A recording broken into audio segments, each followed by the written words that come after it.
En el episodio anterior hablamos del estado salvaje del vidrio en la naturaleza y de cómo el ser humano lo encontró por primera vez. Digo encontró porque en aquel entonces el vidrio no había sido inventado, solo había sido descubierto. El ser humano comprendió que podía fundir la arena con el poder del fuego, pero comprender no significa dominar. Durante siglos, el vidrio permaneció como una materia turbia, sucia, llena de burbujas de aire, verdosa y tosca. Sí, servía para fabricar recipientes, dejaba pasar la luz, pero no mostraba el mundo tal como era. Aún no era mágico, porque todavía no habíamos alcanzado el mayor poder del vidrio, esa cualidad casi divina, la transparencia perfecta. En algún punto de la historia, un grupo de personas descubrió cómo volver invisible la materia, es decir, cómo dejar pasar la luz sin atraparla. Y ese secreto era tan valioso, tan peligroso, que para protegerlo convirtieron una isla en una prisión, y a los maestros que lo conocían en los prisioneros nobles de esa cárcel. Bienvenidos a la era en la que quienes dominaban la arena desafiaron a los reyes. Viajamos a Venecia, al tiempo en que el vidrio cayó en cautiverio. El año es 1221. Venecia, la reina del Adriático, capital de los canales, los mercaderes, la seda y el dinero. Pero esa noche la ciudad no duerme, porque el cielo se ha teñido de rojo. Venecia está ardiendo. En aquella época Venecia no estaba compuesta por edificios de piedra como hoy. La mayoría eran de madera, apiñados unos contra otros, casi apoyándose, y en el corazón de la ciudad había miles de talleres de vidrio. En ellos, enormes hornos debían arder sin descanso, 24 horas al día, como el mismo infierno, para fundir el vidrio. La chispa más pequeña que saltara de una chimenea, impulsada por el viento marino, podía reducir un barrio entero a cenizas en cuestión de minutos. El fuego era la mayor pesadilla de Venecia. La ciudad se enfrentaba al peligro de ser destruida por su propia riqueza. Finalmente, el Gran Consejo de Venecia, Maggior Consiglio, tomó una decisión histórica. Se enviaron pregoneros a las plazas y se leyó el decreto. A partir de hoy, todos los hornos de vidrio dentro de la ciudad serán apagados. Todos los maestros vidrieros, junto con sus familias, aprendices y herramientas, abandonarán la ciudad y se establecerán en la isla de Murano. El lugar del exilio era una pequeña isla aislada, situada apenas a 1,5 kilómetros al norte de Venecia. La razón oficial parecía lógica e inocente: la seguridad de la ciudad. El pueblo lo creyó, quizás los maestros también lo creyeron al principio, pero esto no era una medida de seguridad. Era una de las operaciones de monopolio y aislamiento del conocimiento más inteligentes de la historia. El Estado veneciano quería proteger ese conocimiento único en la producción del vidrio. Mientras los maestros estuvieran dispersos por la ciudad, era imposible controlarlos. Comerciantes extranjeros podían hablar con ellos y aprender sus secretos.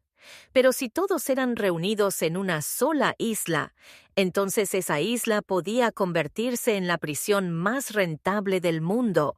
Entonces, ¿cómo era la vida en Murano? Desde fuera, vidrios relucientes, obras de arte, riqueza. Pero el interior de los talleres recordaba al infierno de Dante.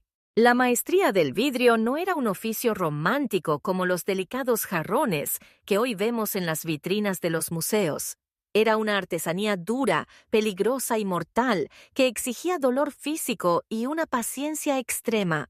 La temperatura de los hornos alcanzaba los 1400 grados. En aquella época no existían termómetros digitales ni computadoras que regularan el calor. Todo dependía de la intuición del maestro, de la agudeza de su mirada y de su capacidad para leer el color del fuego. No había ropa protectora ni sistemas de ventilación. Aquí funcionaba un sistema maestro-aprendiz extremadamente rígido, casi militar. Un niño con apenas 7 u 8 años, en una edad en la que debería estar jugando, entraba en el taller como garzone, aprendiz.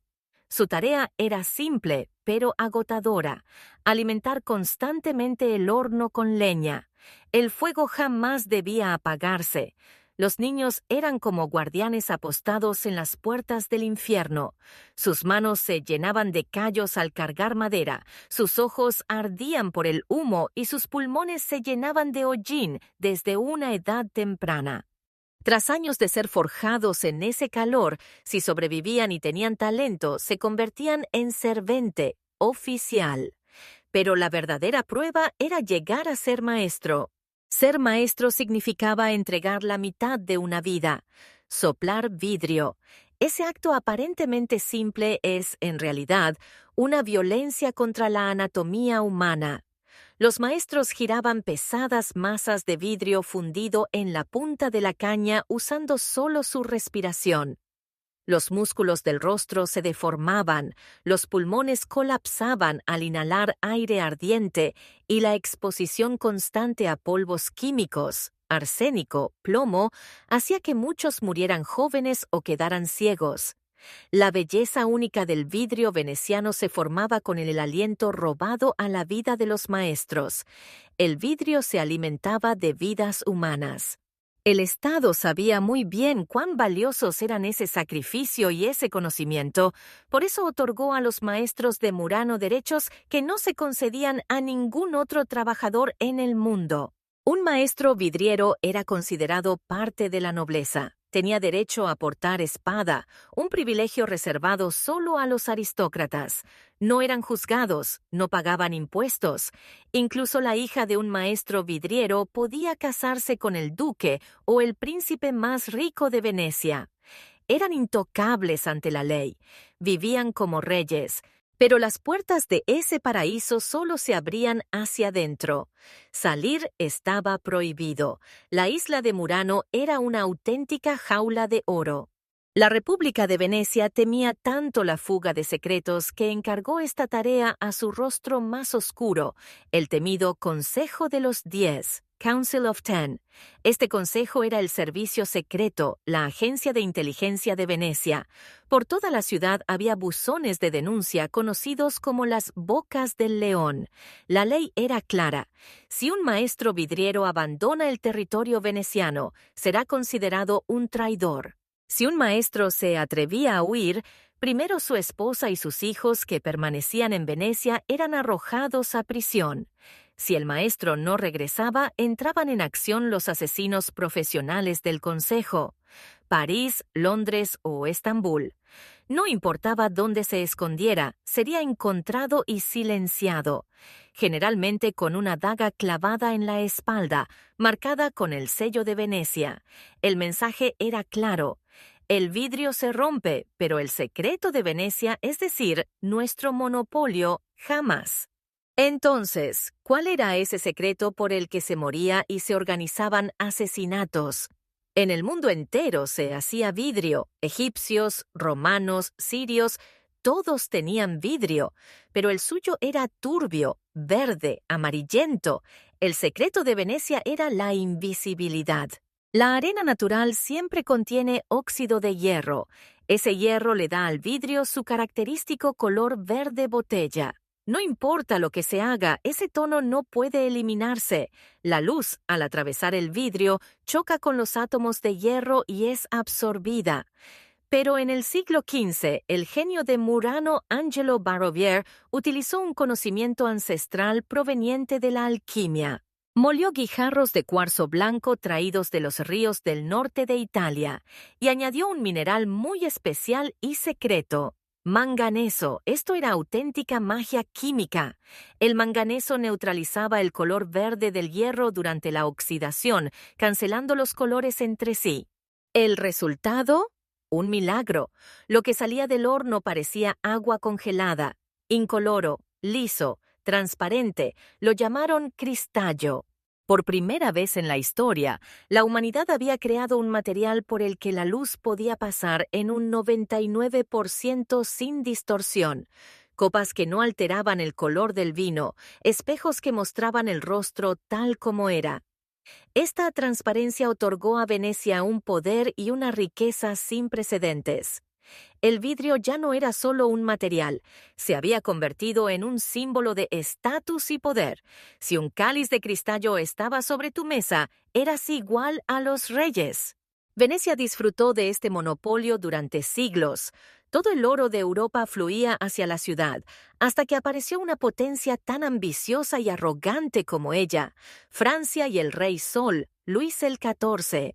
El rey estaba construyendo un palacio colosal cerca de París para demostrar su poder al universo, el Palacio de Versalles.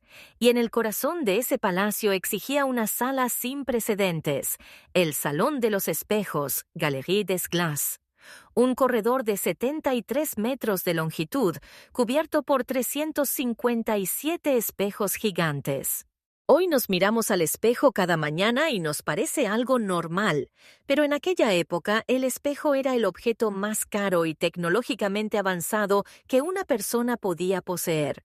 Hasta entonces, la gente solo se veía en aguas quietas o en metal pulido, de forma borrosa.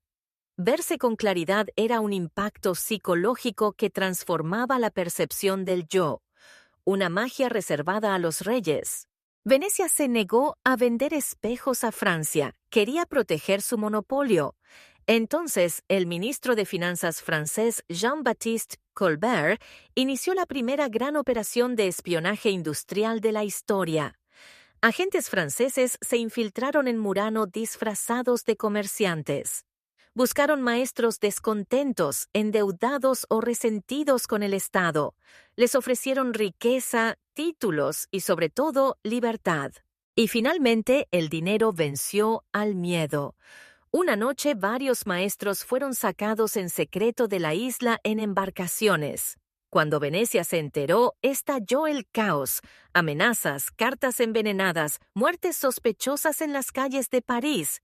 Se vivió un auténtico thriller, pero el secreto ya había salido de la isla. Cuando se inauguró el famoso Salón de los Espejos en el Palacio de Versalles, no fue solo una obra arquitectónica. Aquel salón fue la lápida del monopolio del vidrio veneciano. El rey de Francia vio su propio reflejo en esos espejos. Venecia, en cambio, vio el reflejo de la caída de su imperio. Cuando el secreto se revela, el hechizo se rompe. ¿Qué ocurre cuando el conocimiento deja de estar en manos de un solo centro y comienza a difundirse? Se abarata, se vuelve común y se extiende por todas partes. La era del vidrio cautivo había terminado. Había llegado el tiempo de la libertad. La revolución industrial estaba a las puertas. Las máquinas reemplazarían a los maestros, y esa libertad sacaría al vidrio de los palacios reales para llevarlo a los hogares de todos. En el próximo episodio hablaremos de cómo el vidrio dejó de ser un lujo para convertirse en el gigante invisible que construye nuestras ciudades y cubre nuestros edificios. Desde los impuestos a las ventanas hasta los rascacielos de cristal, cómo lo extraordinario se volvió ordinario. Hasta la próxima semana en la expansión del vidrio.